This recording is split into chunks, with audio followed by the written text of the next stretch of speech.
Di sini bersama dengan narasumber kita yang mulia Siti Zaleha binti Haji Abu Salim, Timbalan Yang di-Pertuan Persatuan Sindrom Down dan Timbalan Setiausaha Majlis Kesejahteraan Orang Kelainan Upaya. Selamat datang. Dan juga kita bersama dengan Puan Haja Liza Jasmin binti Haji Ibrahim, iaitu Setiausaha 2 Persatuan Sindrom Down. Selamat pagi Puan. Dan juga ahli kehormat kita pada hari ini mewakili kepada habis kita, iaitu Awang Mahmud Syukri bin Masruh dan juga Dayang Farhanah binti Muhammad Azwandi alias Haji Saleh juga untuk pada pagi ini. Ya, selamat datang. Assalamualaikum. Waalaikumsalam warahmatullahi wabarakatuh. Ya, Puan. Di sini saya ingin bertanya ya mengenai dengan sambutan Hari Sindrom Down sedunia yang mana telah bermula dari tahun 2006 ya. The United Nations General Assembly menetapkan setiap 21 hari bulan Mac ya sebagai Hari Sindrom Down sedunia. Mungkin ada di antara penonton kita ni yang tertanya-tanya, mengapa 21 hari bulan Mac dan bukannya pada hari lain ya? Ya, soal ini saya tujukan kepada Puan Siti Zaleha.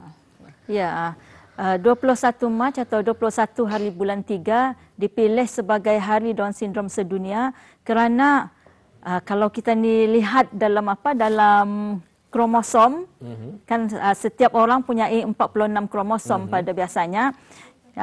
Tetapi bagi individu yang lahir dengan sindrom Down, mereka mempunyai 47 kromosom.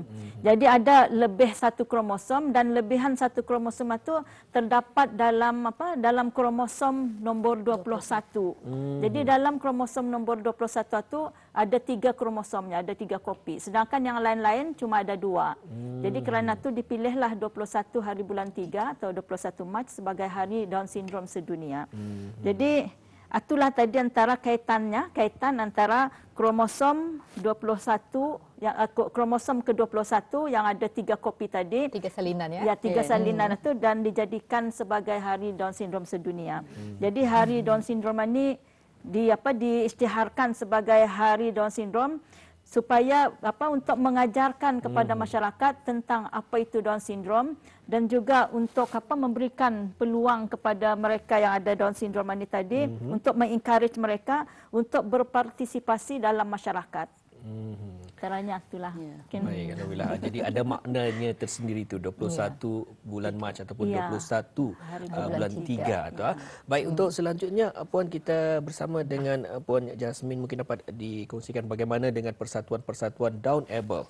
Apakah tidak mengadakan apa-apa sambutan pada tahun ini, Puan? Alhamdulillah ya. Persatuan Sindrom Down Able mengadakan juga dengan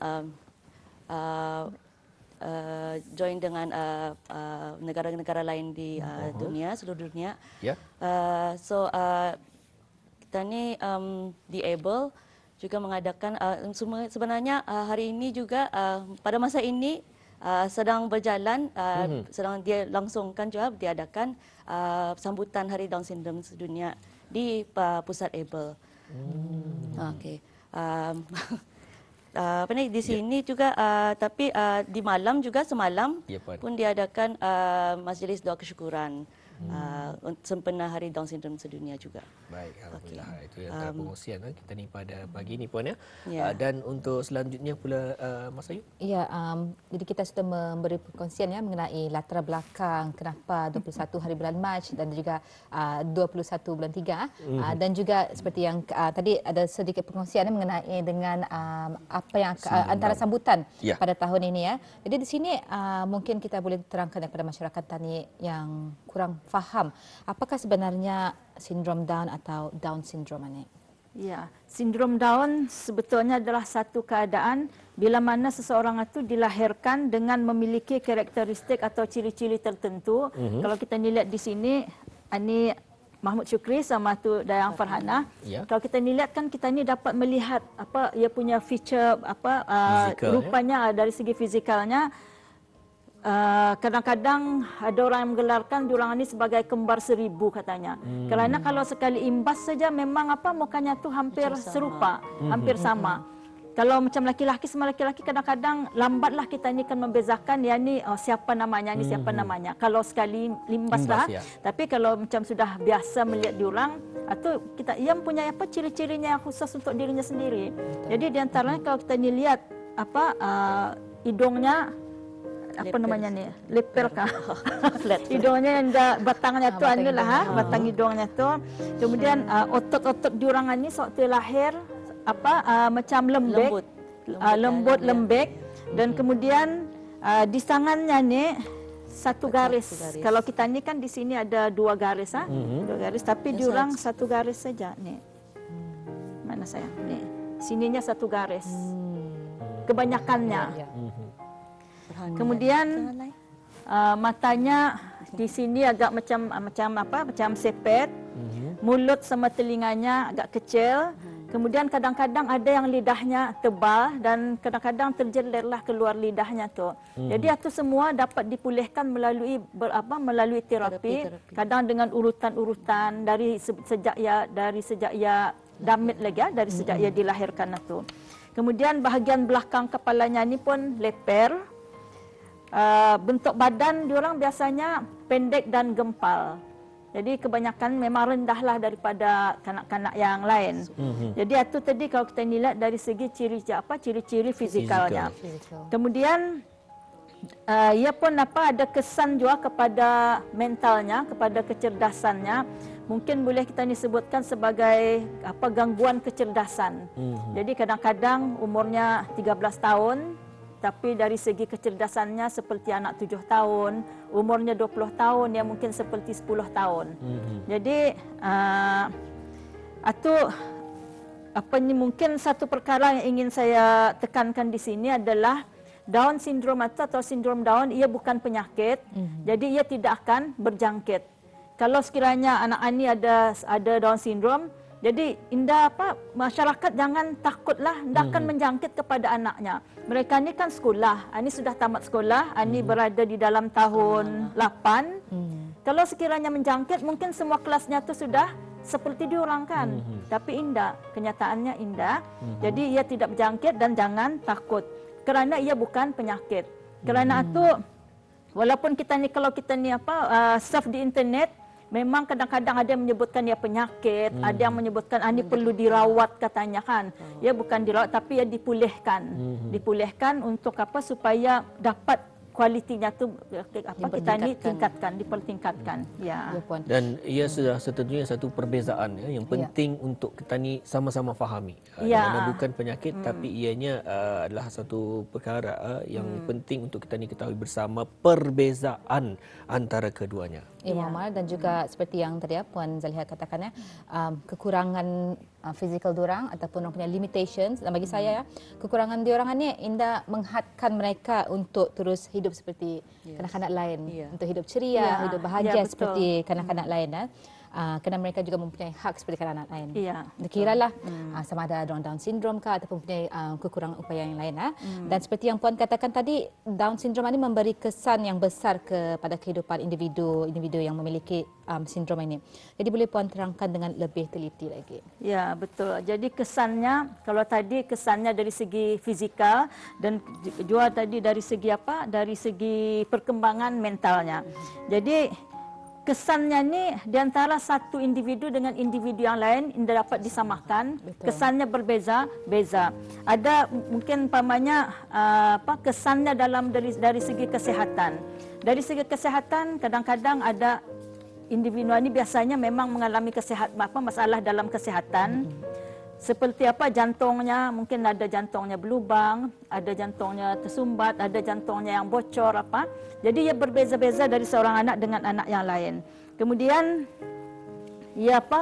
kesannya dari segi kesehatan ini juga biasanya paru-parunya ada kelainan di dalam paru-paru, ada kelainan dalam tadi kelainan dari jantung, dalam perkumuhan sistem badannya untuk pembuangannya. Untuk pembuangannya. Jadi di antaranya itulah. Ini Dan dari lahir lah. ya dari lahir. Kemudian mata sama pendengaran, kemudian penglihatan, kebanyakannya dari segi ada yang matanya juling, kemudian ada yang fokus matanya tu kurang, jadi dibantulah dengan dengan kacamata kan. Kemudian itu tadi dari segi kesehatan, kesannya dari dalam pembelajaran juga. Seperti yang saya katakan tadi, ia berbeza di antara satu anak dengan anak yang lain. Betul. Kerana itu setiap anak ini perlu kepada individualized education program, perlu kepada IEP. Jadi lain-lainlah caranya, apa yang perlu diajarkan kepada mereka itu berbeza. Jadi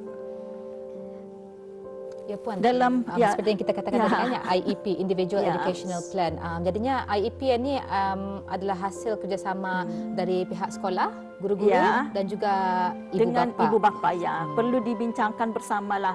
Dan kemudian kalau sekiranya ada menghadiri kelas-kelas di tempat lain ataupun perlu dibincangkan bersama-sama supaya ia punya program itu selari dan akan lebih banyak membantu kanak-kanak itu. Kemudian dari segi pembelajaran ini juga, kebanyakan kanak-kanak yang ada sindrom Down ini, mereka yang dapat tidur dengan nyenyak. Payah sekali kan dapat deep sleep itu. Jadi akibat daripada ia susahkan tidur itu tadi, akan membawa apabila di kelasnya ia dalam keadaan mengantuk. Apabila mengantuk di kelas, ya malaslah ia akan belajar kan. Dan ini menimbulkan kesalahfahaman kadang-kadang di antara rakan kelasnya dan juga kepada guru-gurunya. Dikira diorang ini malas. Sebenarnya bukan malas, tapi kerana ia mengantuk, ia tidak dapat tidur dengan nyenyak pada malamnya tu. Tidak mendapat rehat yang cukup. Iya, betul lah. Walaupun sekiranya kita ni tetapkan sudah waktu jam ia tidur, tapi malam ia akan terbangun mungkin berkali-kali, bukan cuma 1-2 kali. Jadi berkali-kali lah tidurnya ndak nyenyak kan, dan lena ya punya tidur. Kemudian lagi anda dapat di secara amnya dan kemudian cara bertanya. Cara bertanya kepada mereka ini anda dapat kita ni tanyakan seperti tadi bertanya kepada kanak-kanak lain. Sebagai contoh, ia balik sekolah, saya bertanya rahnya, tadi di sekolah buat apa? Ia akan terlalu banyak maklumat yang ingin disampaikannya. Akhirnya ia menjawab kepada saya, tadi di sekolah disebutnya nama gurunya, disebutnya nama kawan-kawannya, seorang-seorang yang dalam kelas 1 hafal itu. Disebutnya satu persatu, kemudian kadang-kadang ada ditambahnya chickennya. Jadi saya kan melihat macam apa sebenarnya yang berlaku di sekolahnya, apa yang ingin diceritakannya. Saya tidak tahu sehinggalah gurunya mengupload gambar, diorang belajar menggrill ikan, menggrill chicken tadi, menggrill ayam. Oh, rupanya ini yang ingin disampaikannya. Ia bersama kawan-kawannya belajar memasak ayam tadi di sekolahnya. Jadi itu salah saya, bukan salah ia. Kerana salah saya hendak bertanya kepada ia secara spesifik, hendak bertanya dengan pertanyaan yang pecah-pecahan. Patutnya saya bertanya, di sekolah tadi belajar memasak, di sekolah belajar masak apa, kemudian di sekolah tadi jumpa siapa. Jadi baru ia dapat menerangkan sedikit-sedikit kan. Jadi jawab soalannya ringkas dan ia pun menjawab secara ringkas juga. Kalau kan panjang-panjang itu, ia susah untuk merangkai susah menyampaikan maklumat, susah untuk merangkai kata-kata itu juga. Jadi itu perlu kita ni tolong. Jadi itu salah satu cabaran untuk kita ni sebetulnya, ya, untuk memahami, lah. Penting untuk kita ni memahami Puan, di mana mereka ini cukup istimewa dan sudah setentunya sebenarnya keistimewaan yang mereka miliki ini pastinya tidak ada bagi kita ni secara normal, dan sudah setentunya kita sebagai yang pandai untuk memahami dan juga pandai untuk berfikir, kita sama-sama cara yang lembut untuk menghampiri mereka ini. Dan mungkin Puan Jasmine dapat mengungsikan lebih lanjut mengenainya.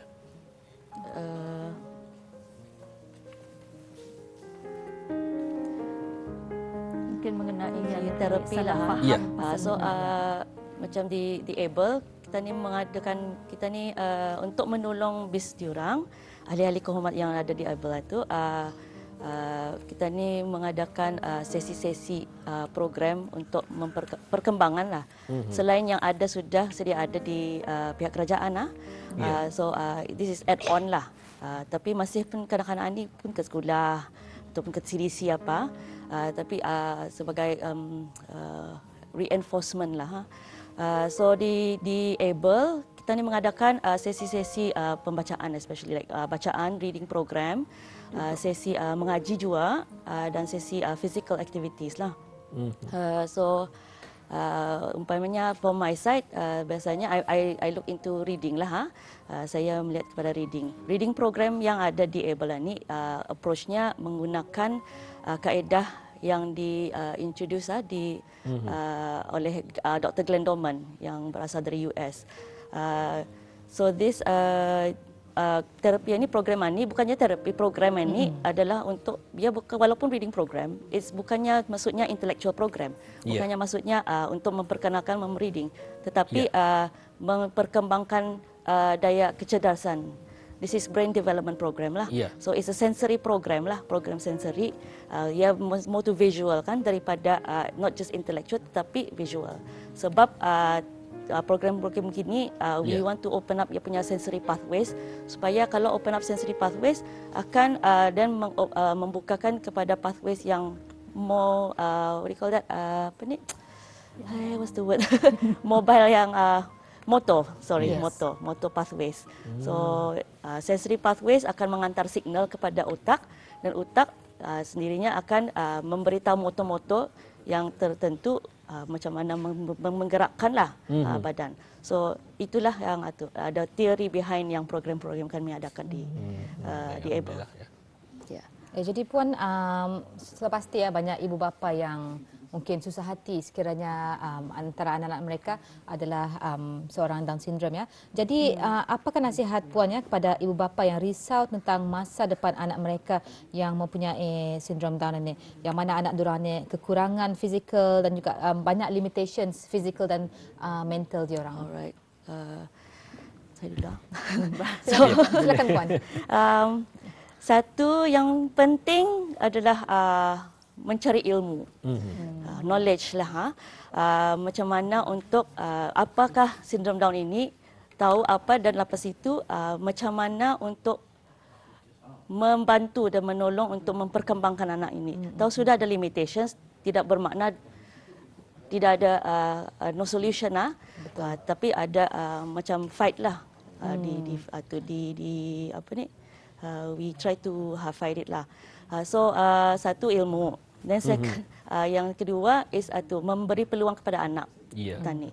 So sejak lahir lah, sejak dari damit, jangan masa besar baru kan berusaha. Yang paling umur yang paling yang senang sekali untuk membuat terapi ataupun program adalah masa damit. So itulah yang jendela. Seperti Puan katakan tadi, early intervention. Yes. Right. Kalau saya sendiri melihat ingin mengatakan kepada ibu bapa yang punya anak dengan sindrom Down itu supaya jangan sekali-kali risau. Jangan risau kerana sebetulnya masa depan itu kita ni dah tahu. Semua kita ni dah tahu apa yang akan berlaku pada masa hadapan. Jadi yang perlu kita ni lakukan sekarang adalah berusaha, seperti kata Puan Jasmine tadi, berusaha untuk untuk menangani keadaan anak kita ni tadi itu dengan membukakan peluang-peluang kepada mereka. Jadi dengan itu kita ni akan berusaha untuk meningkatkan kualiti hidupnya. Baik, alhamdulillah.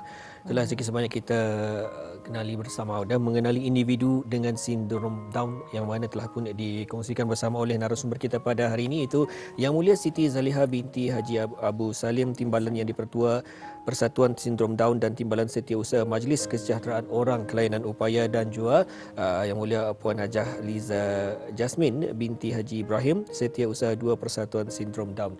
Kita ucapkan juga terima kasih kepada dua narasumber kita, ahli kehormat kita pada hari ini, iaitu Yang Mulia Wang Mahmud Syukri bin Masruh dan juga Dayang Farhanah binti Muhammad Azwandi alias Haji Saleh kerana bersedia bersama di hari ini. Ribuan terima kasih kami ucapkan kerana sudi mengikuti segmen wawancara untuk pagi ini. Perkongsian yang amat menarik dan informatif ya Muammar, mengenali individu dengan sindrom Down, dan banyak persoalan mengenai sindrom Down ini yang masyarakat kita ni kurang faham, dan alhamdulillah sedikit sudah kita faham. Baik, sekali lagi kita ucapkan terima kasih dan Assalamualaikum. Waalaikumsalam warahmatullahi wabarakatuh.